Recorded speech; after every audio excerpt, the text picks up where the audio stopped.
समजून गेले की हे अवतार कवी नारायणचे आहेत. शंकर तिथून पार्वतीला घेऊन निघून गेले. नंतर त्या माशांनी 9 महिने झाल्यावर एक अंड नदी किनारी टाकलं. तेवढं मोठं अंड पाहिल्यावर बगल्यांचा थव्वा आला. बगल्यांचा थव्वा आल्यावर बगल्याने त्या अंड्याला फोडायला सुरुवात केली. बगल्याने त्या अंड्याला फोडायला सुरुवात केल्यानंतर त्यातून एक बाळ बाहेर आलं. ते बाहेर रडू लागलं. ते रडण्याचा आवाज ऐकून बगल्यांचा थवा पळून गेला. मग तिथे एक कामिक नावाचा ऋषी आला, कोळी आला. कामिक नावाचा कोळी मच्छी पकडण्यासाठी आला होता. त्याने बाल पाहिलं. त्या बाळाला त्यांनी घेतलं आणि घरी घेऊन आला. का तो नीलपुत्री होता. त्याला मूलबाळ नव्हता. त्याला आनंद वाटला. घरी आल्यावर त्यांनी त्याच्या बायकोच्या हातात ते बाळ दिलं. ते बाळ हातात दिल्यावर त्या आईला दूध आलं. मग ते 5 वर्षाचं बाळ झालं. त्या बाळाचं आवडीने नाव ठेवलं मच्छिंद्रनाथ. मग तेच बाळ 5 वर्षाचं झाल्यानंतर वडिलांच्या सोबत मच्छी पकडायला जायला चालू केलं. पण जी मच्छी पकडायचे वडील ते पाहून ती मच्छी तलपलत होती. जसं मी पोराला घेऊन जातो मच्छी पकडायला, ती मच्छी तलपलत होती. त्या मच्छीनं आहे ते खरं. मी सांगेन मोहम्मद मी कोरड्या पासून तसा नको आहे ते खरं आहे. तर ते बाळ घेऊन मच्छी पकडायला गेला. तर तलपणारे मासे पाहून मच्छिंद्रनाथाला ते बेकार वाटलं. तो काय करायचा, वडिलाही पकडलं तरी इकडे सोडता, वडिलाही पकडलं तरी इकडे सोडता. वडील त्याच्यावर गरम झाले, रागावले. असा हात उचलला तर तिथून मच्छिंद्रनाथाची जी धाव ठोकली ती डायरेक्ट हिमालयात. हिमालयात गेल्यावर त्यांना प्रथम दत्तगुरु भेटले. दत्तगुरूंना त्याही गुरु मानलं. नंतर त्याही शंकरशी भेट झाली. शंकरशी भेट झाल्यावर त्याही तिघाही आपण संप्रदाय स्थापित करू आणि गुरुभक्तीचा प्रचार करू असं सांगितलं. तिथून मच्छिंद्रनाथ हिंगला देवीला गेले, वज्रेश्वरला गेले, अयोध्याला गेले, रामेश्वरला गेले. शाबरी मंत्राचा पूर्ण पाठांतर केला. शाबरी मंत्र आणि हा नाथांमध्ये शाबरी मंत्र म्हणजे मोठा आहे. तुम्हाला नाथांमध्ये माहिती नाही तेच सांगतोय तुम्हाला मी. तिथून रामेश्वरला गेल्यावर त्यांची आणि हनुमंताची भेट झाली. कारण कलियुगाला फक्त प्रारंभ झाला होता आणि नाथाही अवतार घ्यायला सुरुवात केली होती. बरोबर आहे ना.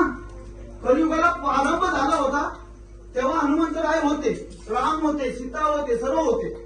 फक्त कलियुगाला प्रारंभ झाला होता जेव्हा रामायण संपल्यानंतर. मग हनुमंताची भेट झाली.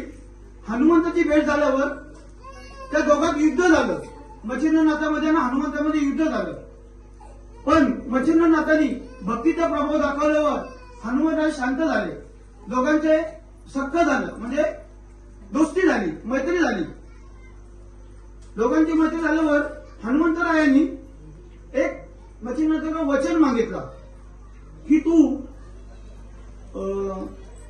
स्त्री राज्यात जा. तिथे एक मैनाकिनी नावाची ही आहे, राणी आहे. तू त्या राज्यात जा, तिथं तू राहा. त्या महाराज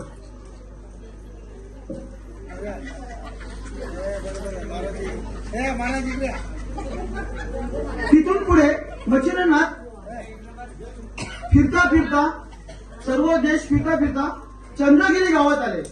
चंद्रगिरी गावात आल्यावर एका घराच्या समोर उभे राहिले आणि म्हणाले अलक निरंजन माही आदेश, अलक निरंजन माही आदेश.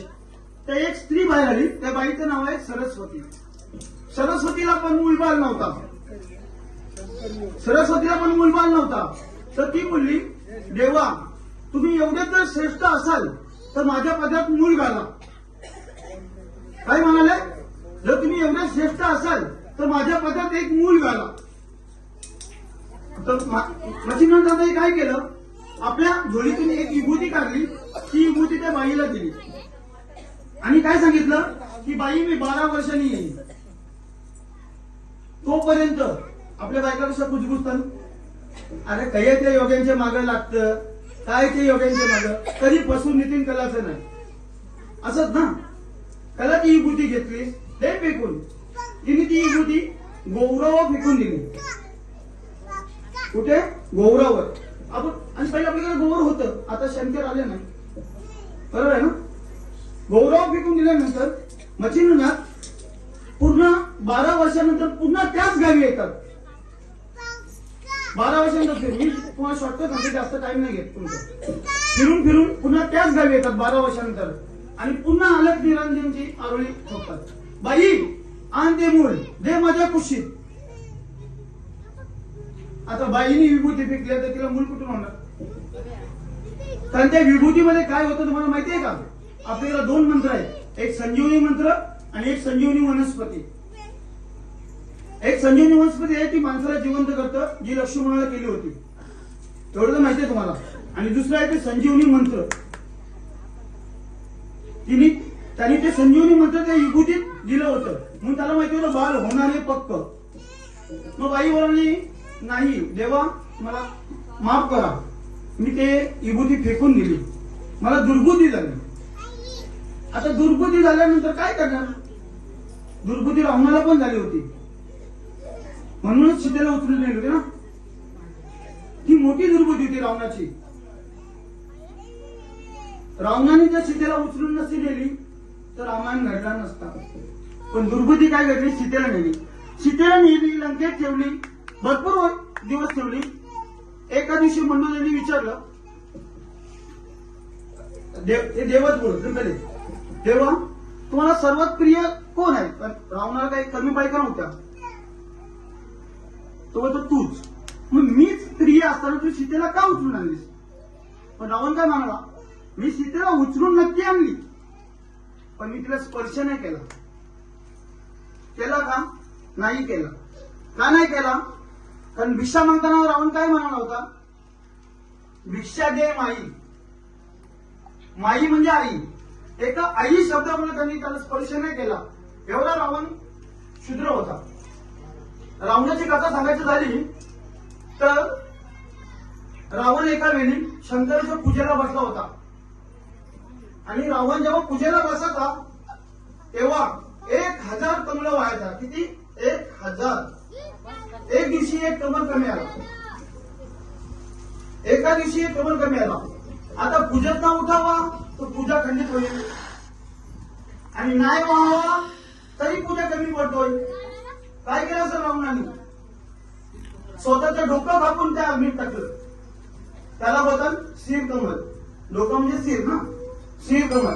एवढा रावण शूद्र होता. बरं, दुसरी घटना अशी आहे म्हणजे ती याची चल तुकाराम सांगतो. तुकाराम महाराज एकदा विठ्ठलाच्या दारी गेले होते.